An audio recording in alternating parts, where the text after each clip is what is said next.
And there's a couple who's celebrating a 25-year anniversary. And the wife reminded the husband, when you were chasing after me, you kneeled down and begged for me to marry you. Would you marry me?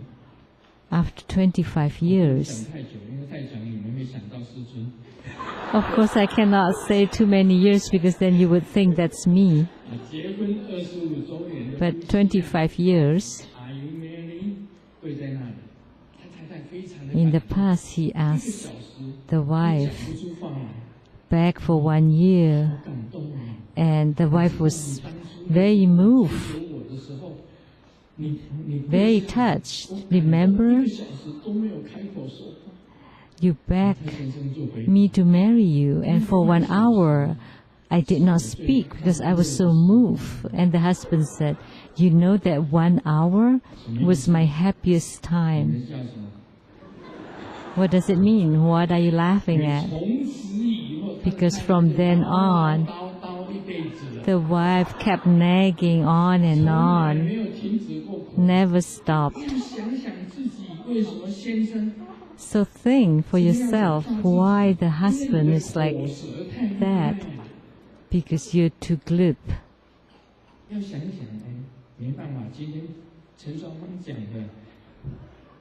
So all the jokes from Dharma Sister Linda was pointing to the wife, but actually even husbands also make mistakes.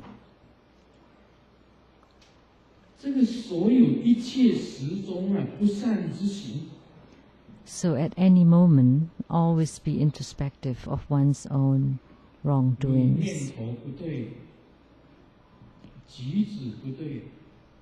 The incorrect mind, or your thoughts, incorrect thoughts, or incorrect conduct, they're all non-virtuous mind.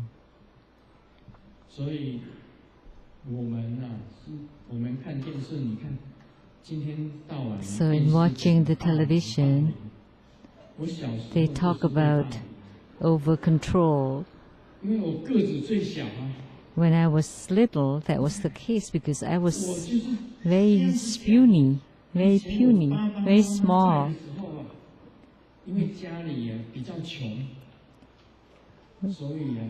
When I was young, we were poor, so I lacked nutrition. That's why, and also genetic, that's why I became so short. I'm not tall. So for my lunch box, it's vegetarian, just one kind of vegetable. I did not have any meat to eat when I was young. Every time before going to school, my mom would ask me, are you hungry? And I said, yeah, I'm hungry.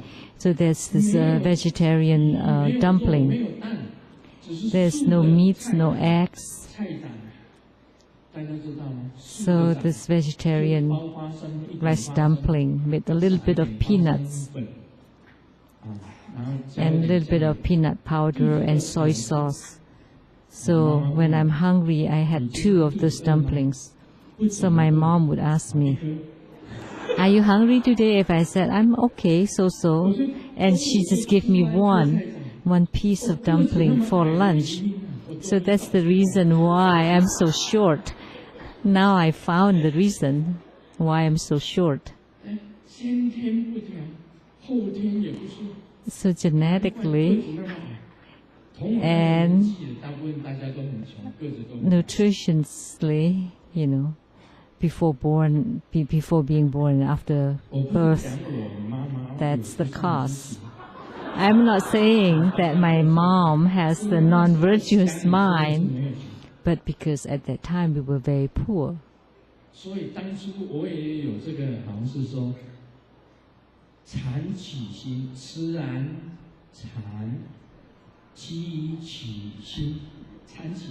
So at that time, of course, I had this flattery mind.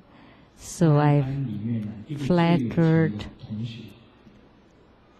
or I kept following one of my classmates who's very rich, who's the richest one. So after school, I followed him home and ate at his house and sometimes slept at his house. And he, after seeing what I have in my lunchbox, he would bring 2 lunchboxes and one for me. And because I have this flattery mind, I ate a good lunchbox, but I'm still very short. Why? Because only sometimes he brought 2 lunchboxes, not always. So it's not enough to have nutrition sometimes. So that's not right. When at that time, sometimes I have flattery mind.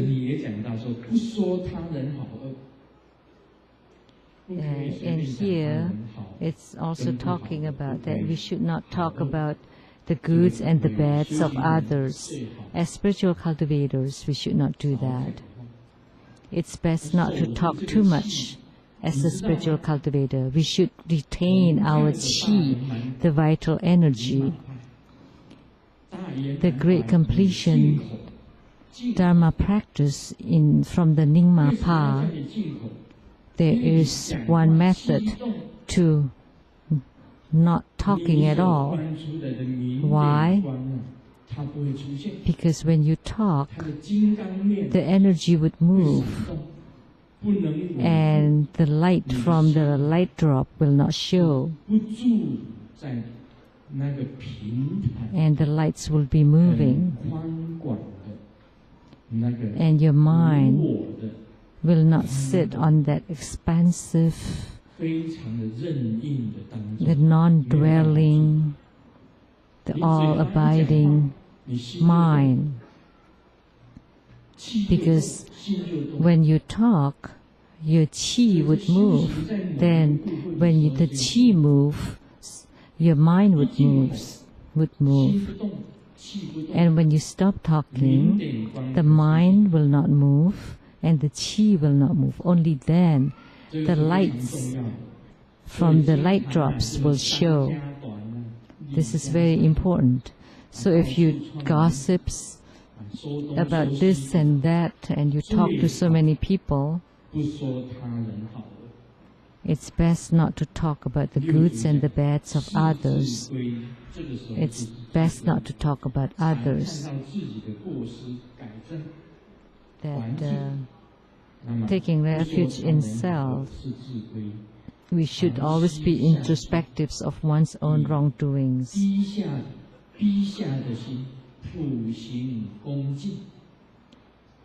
And always we need determination and reference in this. And only this, you would be free and without obstructions in seeing the nature. You will not be obstructed. So when you have the above mindsets, then those are all obstructions. So when you talk about the goods and the bads of others, those are obstructions.